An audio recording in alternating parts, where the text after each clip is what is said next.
Chapter 14. Now Joab, the son of Zeruiah, perceived that the king's heart was toward Absalom.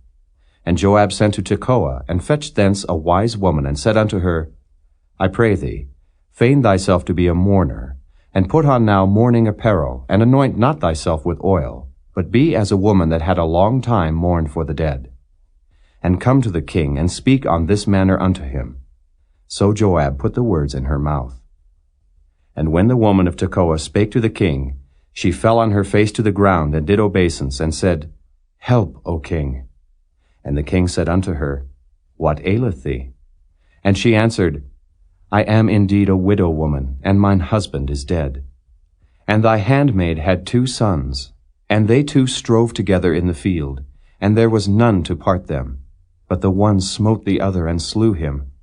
And behold, the whole family is risen against thine handmaid. And they said, Deliver him that smote his brother, that we may kill him, for the life of his brother whom he slew. And we will destroy the heir also. And so they shall quench my coal which is left, and shall not leave to my husband neither name nor remainder upon the earth. And the king said unto the woman, Go to thine house, and I will give charge concerning thee. And the woman of Tekoah said unto the king, My lord, O king, the iniquity be on me, and on my father's house, and the king and his throne be guiltless. And the king said, Whosoever saith aught unto thee, bring him to me, and he shall not touch thee any more.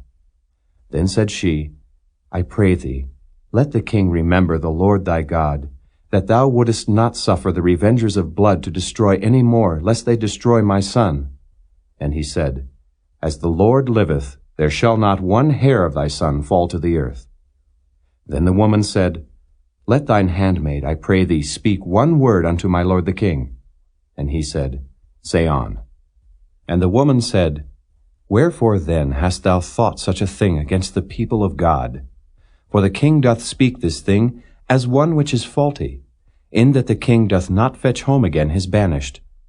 For we must needs die, and are as water spilt on the ground, which cannot be gathered up again. Neither doth God respect any person. Yet doth he devise means, that his banished be not expelled from him. Now therefore that I am come to speak of this thing unto my lord the king, it is because the people have made me afraid. And thy handmaid said, I will now speak unto the king. It may be that the king will perform the request of his handmaid. For the king will hear, to deliver his handmaid out of the hand of the man that would destroy me and my son together out of the inheritance of God. Then thine handmaid said, The word of my lord the king shall now be comfortable. For as an angel of God, so is my lord the king to discern good and bad. Therefore the Lord thy God will be with thee. Then the king answered and said unto the woman, Hide not from me, I pray thee, the thing that I shall ask thee. And the woman said, Let my lord the king now speak.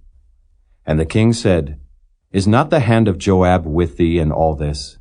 And the woman answered and said, As thy soul liveth, my lord the king, none can turn to the right hand or to the left from aught that my lord the king hath spoken.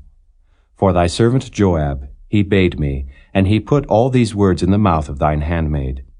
To fetch about this form of speech hath thy servant Joab done this thing. And my lord is wise according to the wisdom of an angel of God, to know all things that are in the earth. And the king said unto Joab, Behold now, I have done this thing. Go, therefore, bring the young man Absalom again. And Joab fell to the ground on his face, and bowed himself, and thanked the king. And Joab said, Today thy servant knoweth that I have found grace in thy sight, my lord, O king, in that the king hath fulfilled the request of his servant. So Joab arose and went to Geshur, and brought Absalom to Jerusalem. And the king said, Let him turn to his own house, and let him not see my face. So Absalom returned to his own house, and saw not the king's face. But in all Israel there was none to be so much praised as Absalom for his beauty.